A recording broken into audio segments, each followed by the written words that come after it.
Maqaan injiru Yesus kan kee kan caalu nan dandeessisu dhugaa ormaan ilaalu. Bareedina afaan koo faarsaa koo hangafa mana koo samiirraa situ nattafa. Maqaan injiru Yesus kan kee kan caalu nan dandeessisu dhugaa ormaan ilaalu. Bareedina afaan koo faarsaa koo hangafa mana koo samiirraa situ nattafa.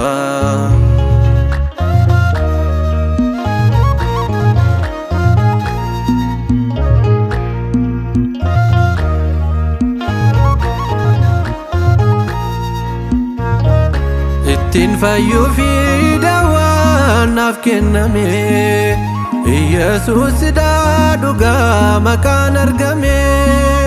Libaana koodhaa maturgaa keessa koo sittan waamama abbaa koo sideenyummaan koo. Maqaan injiru Yesus kan kee kan caalu nan dandeessisu dhugaa ormaan ilaalu. Bareedina afaan koo faarsaa koo hangafa mana koo samiirraa situ nattafa.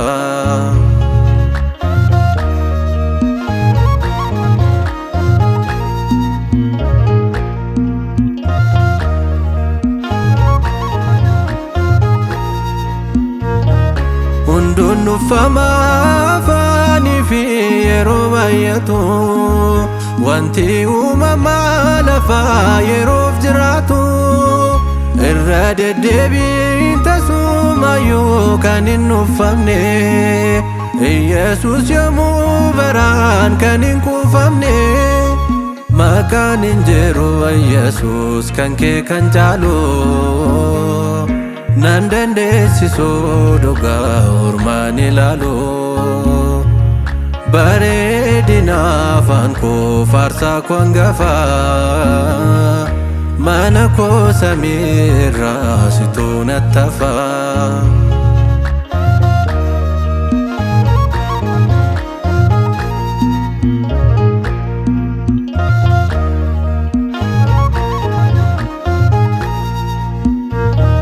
Harkama namaa laafee naman kuffisne jaalalli yommuu tasaa hin jijjiiramne.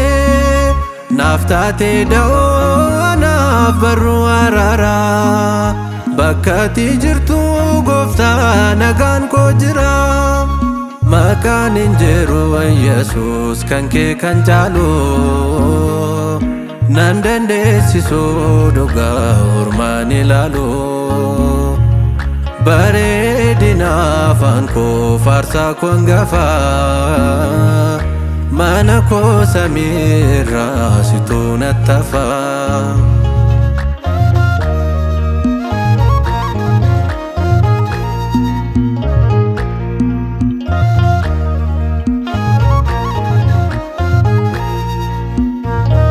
Tokkicha manaaf dhugaaf karaan fayyinaa buddeen jireenyaa nagaan iddoon boqonnaa. Jilbii laphee koo kufee siifni sagadaa Yesus jedhee waameen dhugaan gammada. Maqaan injiru Yesus kan kee kan caalu nan dandeessisu dhugaa ormaan ilaalu.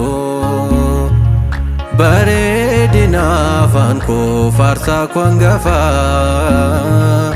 mana koo samiirraa situ nattafa. Maqaan hin jiru Yesuus kan kee kan caalu nan dandeessisu dhugaa ormaan ilaalu. Bareedina afaan koo faarsaa koo hangafa mana koo samiirraa situ nattafa.